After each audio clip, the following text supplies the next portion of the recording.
Good afternoon, everybody. Well, it's actually evening. It's about 7 o'clock Eastern Time. I'm in Ohio. Welcome to my kitchen. My name's Melissa. My YouTube channel is Cook Keto with Melissa. If you haven't already subscribed, please subscribe to my YouTube channel. Click that bell because that bell will give you any new content. It'll give you the indication or alerts that I post a new content. I do keto cooking and I do low carb cooking. The reason why I say keto and low carb is because I'm not strict keto. I'm more like dirty keto and lazy keto and low carb cooking. Strict keto is when you're exactly 20 grams of carbs and under. There are times that I probably only get 20 grams of carbs, and there's times that I get less than that. But I don't restrict myself to that. So when I say I do keto / low carb, it just depends upon what I'm making, but I do definitely keep everything low carb. So welcome to my kitchen. Once again, my YouTube channel is Cook Keto with Melissa. If you haven't already subscribed, please do. Click that bell for the new content that I upload in the future. Today, I'm going to make a dessert. I am cooking pork chops on the grill. I just marinate it, nothing special about it. So I decided to come on here and cook you a dessert to go along with my dinner. And I am going to make a low carb brownie, but it's going to be a keto blondie brownie. So let's get started. I'm going to show you everything that you need for this recipe. So the first thing that you want to do is you want to grab an 8x8 pan. For this recipe, I wouldn't recommend using a glass pan because you want to make sure the brownies cook evenly and cook better in a metal pan versus a glass pan, so it's not as suffocated as if you use a glass pan. The second thing you're going to do is line it with parchment paper. You can spray it with like an extra virgin olive oil. I just get the Great Value brand from my local Walmart. You can use avocado spray, you can use a coconut spray. But to be honest, when you're making or baking something such as a cakey brownie, I highly recommend putting in your parchment paper. If you do not have parchment paper, just make sure you spray it really well. The second thing that you want to do is set your oven temperature to 350 degrees and let it warm up while you are preparing your brownies. So I have my baking sheet. So I have my oven already set to 350 degrees. I do have my parchment paper in my pan. I just sort of set like a bowl or something in it to keep it in until I'm ready to dump the batter. You can use anything that you want to just keep it in place until you're ready to put the batter in. The reason why you want your parchment paper a little bit over the dish, your baking dish, as you see right here, is because if you want to pull the brownies out, you can just lift it out. However, if you want to leave them in the baking pan, you can do that and just cut it to size. So I like to do this because when I cut it up, it's for storage. A lot of times I just store my stuff in the refrigerator. However, you can leave these on the counter for about 3 days, but if you want it to stay fresh for about 5 days, I would put it in the refrigerator. So this is where this comes in handy. So I'm just putting my bowl in there just to smash it down and get it into shape. So my oven just went off. It was set to 350 degrees. I have my bowls ready to start preparing my batter, and let's get started and I will show you what all goes into it. So you're gonna start off in your mixing bowl with 2 cups of almond flour. I just get Great Value from my local Walmart. Just make sure it's fine almond flour. So your almond flour, you want to make sure it's super fine blanched almond flour. As I stated, I just use like a Great Value blend from my local Walmart. I want to say it's between $5 and $6, just depending upon the size you get. I think this is a 16 ounce, so it just depends upon the size that you get. And this is 2 cups you want in your bowl. Then the next thing that you want to add is just some baking powder. I just use any brand baking powder. Once again, I just get a lot of my baking items from my local Walmart.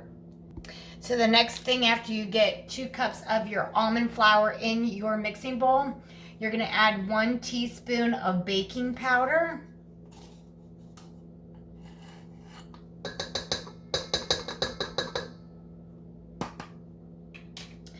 And you're just going to take a little whisk and just kind of mix it together really good. You just want to make sure that the almond flour and the baking powder is fully incorporated.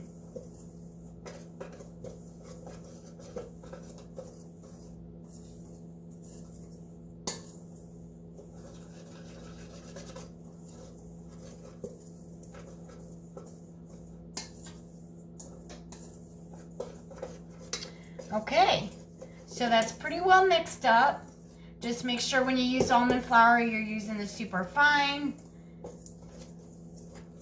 If you want to sift it, you can. I usually don't. That's why I get the super fine. And just make sure it's blanched almond flour. So you're going to set this aside. And then the next thing you want to do is start to incorporate your wet ingredients and your sweetener. So for this recipe, you're going to use I use monk fruit, and it's golden sweetener. So if you're curious as to what golden means, it just means it's brown sugar. However, you can use any brown sugar substitute that you prefer. You can use they have a Splenda. Now you have to be careful with Splenda, because Splenda has a mixture of like a lower sugar, but it's half Splenda, which is like a sugar sweetener substitute, with half regular sugar. So if you use Splenda's brown sugar, you're still going to get 4 grams of regular sugar with 2 grams of added sugar. This does not. This is a full sugar substitute, and I'm using Lancano monk fruit sweetener golden, which is your brown sugar. You can use Swerve, Pioneer, and Stevia of your choice. Just make sure it's brown sugar. This is if you're gonna buy a lot of baked goods and you want to save a little bit of money, this is a little bit on the cheaper side than your Pioneer in your Swerve. Your Swerve is probably going to be closer to like $7, and I only paid 5 something for this. It's not a very big bag. It's about an 8.29 ounce. So you're going to use 1 cup of brown sugar and add it to your other mixing bowl. So the dry ingredients get set aside, and then the new mixing bowl will have your 1 cup of sugar. So the first thing you want to do before you add your cup of sugar is you're going to add a half cup of butter, softened. So you probably want to put it in your microwave for about 30 seconds. It just depends upon your brand microwave and how many wattages it is. Mine don't usually take quite 30 seconds. It's a 1200 watt microwave. So just 1 stick of butter. So you want to just put it in a microwave safe bowl and get it softened before you add the sugar. So after you melted your stick of butter, you're going to add 1 teaspoon of vanilla.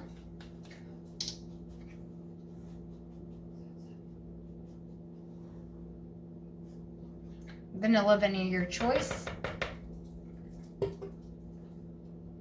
Then you're going to add 2 large eggs. Okay, so to the batter, you're going to add the 1 teaspoon of vanilla.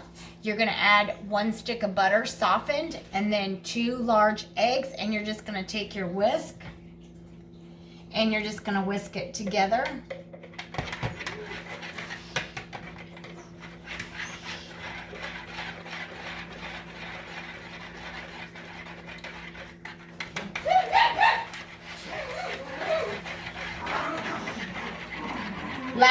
you're gonna add your 1 cup of your golden brown sugar, monk fruit, or whatever sugar choice you have. So then after you add your cup of your monk fruit or sugar of your preference, just make sure it's a golden sweetener. And you're just gonna mix it together with your whisk until it's all well blended. Just give it a couple of rounds of stir until it looks like it's well incorporated.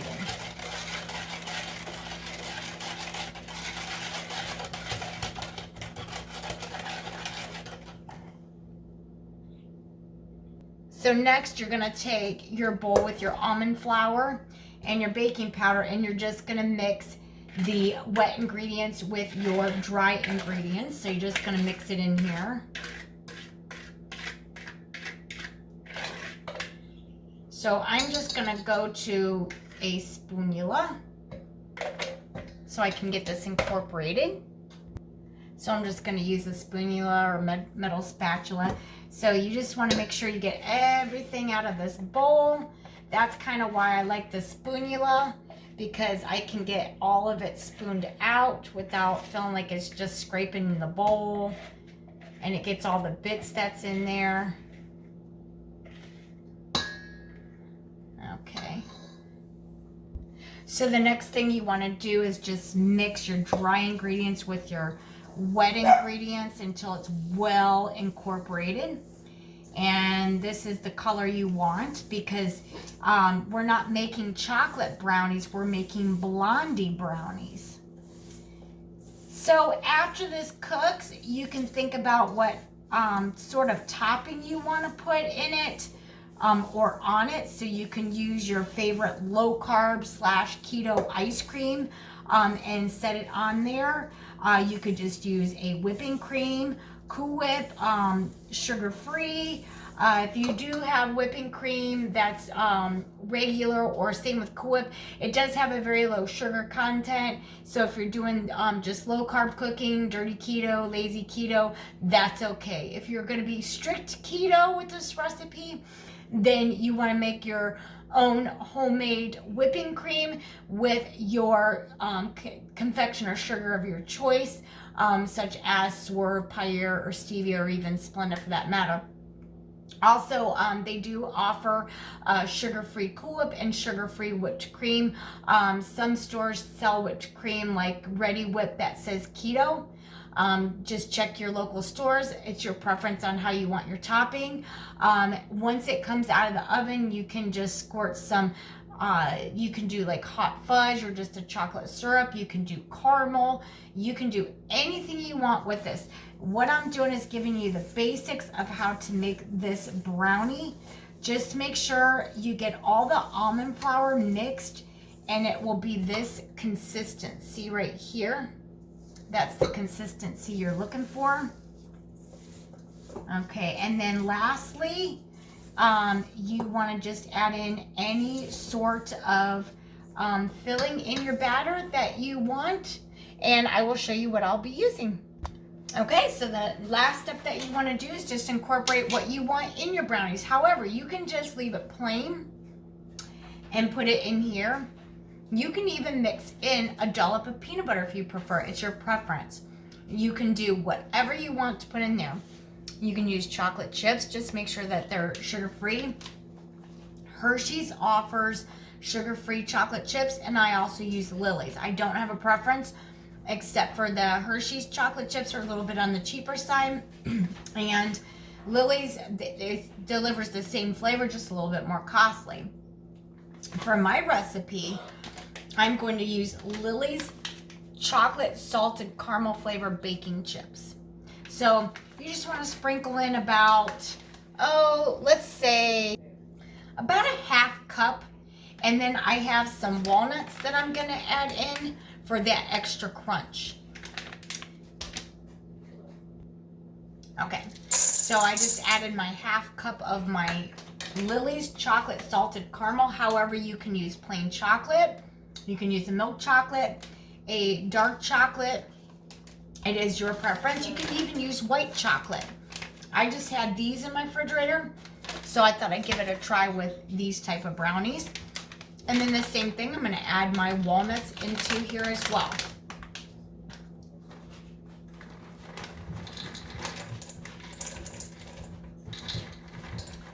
And I'm going to use a half cup as well. So then the next thing you want to do is just make sure you incorporate it in your batter by mixing it really good.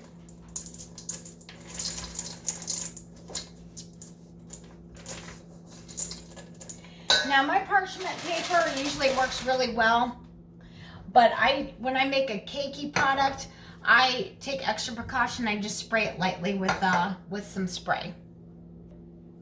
Now you do not have to spray if you're using parchment paper, but I usually just give it a very, very light coat. That way it assures that it'll pop out and you don't have anything sticking. Those of you who have cooked low carb or keto before and you're used to using almond flour or coconut flour, know that almond flour can be kind of on the drier side and sometimes it can be hard to work with and it can be very crumbly. So you want to make sure that you definitely have either your 8x8 pan sprayed really good if you do not have parchment paper, but it's always better to use parchment. Now I've had people ask me if you can use wax paper. If that's really all that you have on hand, I would definitely spray if you're using wax paper, but parchment paper works a lot better when you're doing low carb keto cooking, just because you're working with almond flour and it can be very sticky and crumbly. So everything seems to be incorporated and it is ready to go into your pan. And this is what the batter looks like. And it smells delicious. And as I stated before, you can use any type of ingredients you want in your blondie brownies. You can just cook it plain. You can swirl it with some peanut butter. You can even swirl it with caramel. However you want. You can use any type of nuts you want. You can even leave the nuts out. And you can either use Hershey's sugar-free chocolate chips, or you can use a Lily's. They have dark or they have milk chocolate. I use chocolate salted caramel flavor. So I'm going to give these a try and see how they come out. So I'm getting ready to put this in my 8x8 baking dish. So once you get it laid in your 8x8 baking sheet, it's going to look like this. You want to make sure you evenly smooth it out, that way it cooks evenly. You just want to fold down the sides of your baking pan. Once again, it's an 8x8 baking pan. Okay, so once it's folded down, I just give it a couple taps. You put it in your 350-degree oven for about 20 to 25 minutes. Each oven varies. Only you would know the temperature on or the cook time on your oven. My oven is a newer Frigidaire, so when it says, say, 20 to 25 minutes, mine's going to take the full 25 minutes. So whenever I get a cook time, my particular oven usually takes the max time. So just use your judgment.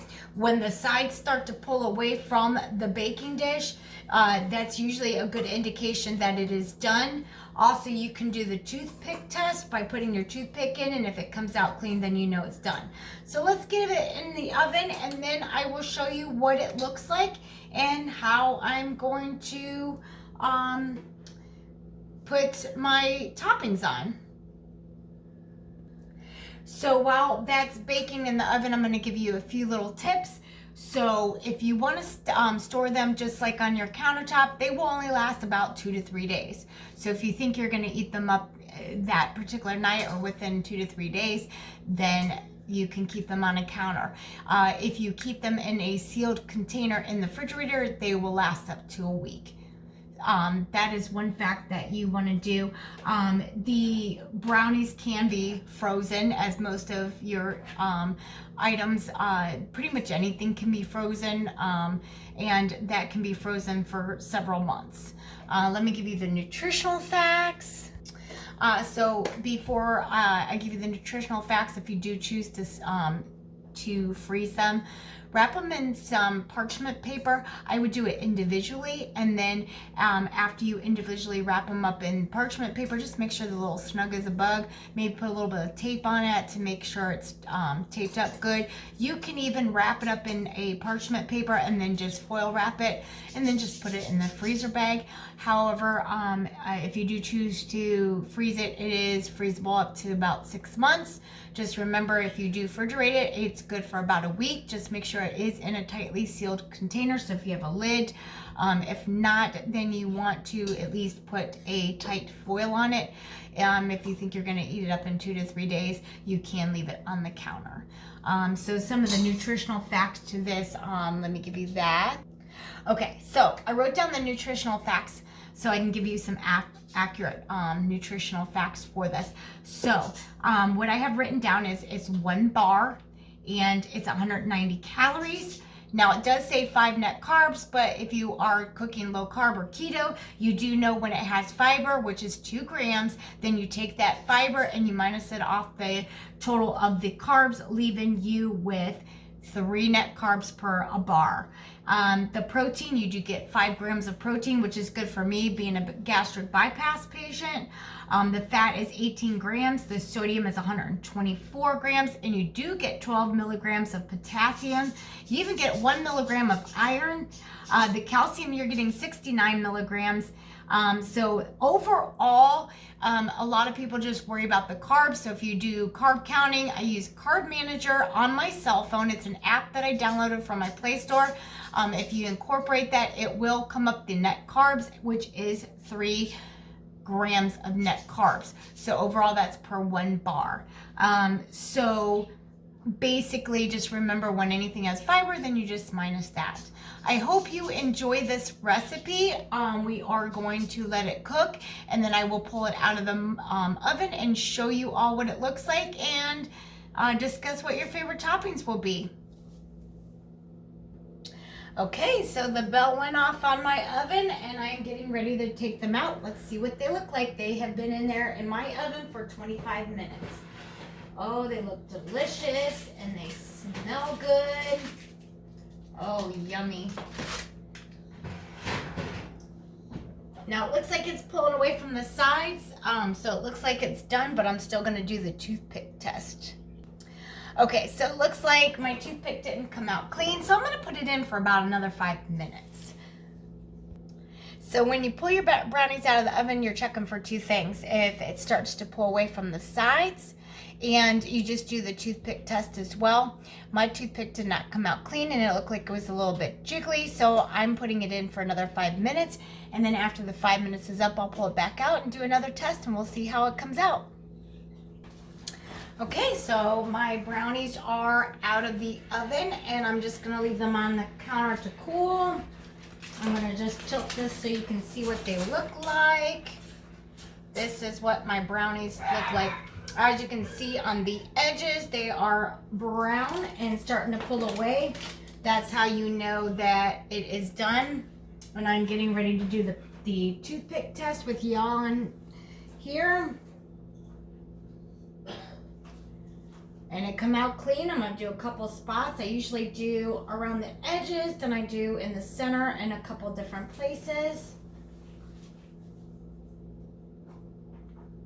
I just kind of poke around into some of the spots that might look a little thicker. And all I got was chocolate chip. So I'm gonna let this sit on the stove and cool for probably about 15 minutes or so. And then it'll also firm up a little bit as it cools. If you really want to delve into it, I would let it sit at least for 5 minutes. Use your favorite ice cream, use your favorite syrup, eat it plain, however you want. I'll show you how I create mine. I'm just gonna let mine sit and rest and cool for a moment. Okay, so they sat on the oven and they cooled for probably about 15-20 minutes. It firmed up, they're still warm and gooey. That's what you want for your low carb blondie brownie. They have to be really nice and chewy. So let's take a look to see what it looks like, and I'm gonna dress it up and I'll show you how I dress it up. Okay, let's get it together. So I like to showcase what is in my baked goods. So I put a little bit of the salted caramel chocolates on top, some walnuts, and then I use Smucker's brand sundae syrup, and I'm using caramel. So let me show you what it looks like. I prefer the Smucker's brand. I do live in Ohio, so we have a Smucker's outlet, and I love their chocolate and their caramel, and so I'm going to top mine with the caramel. And this is what it looks like, guys. You could put a dollop of whipped cream if you want. I'm just going to leave mine plain. I hope you enjoy this recipe, and I hope you like it. And if you love my recipe and you want to subscribe to my YouTube channel, it's at Cook Keto with Melissa. And then after you subscribe, click that bell for any new content that I post on my keto/low carb page. Follow me for more recipes. I just uploaded my grilled marinated orange and ginger pork chops on there that I had for dinner, just with a side Caesar salad. And now I'm getting ready to try this delectable dessert. So follow me for more recipes. If you want the full recipe and this video, then follow my YouTube channel at Cook Keto with Melissa. Have a great night. Thanks for joining, and thanks for coming to my kitchen. So from my kitchen to yours, have a good night.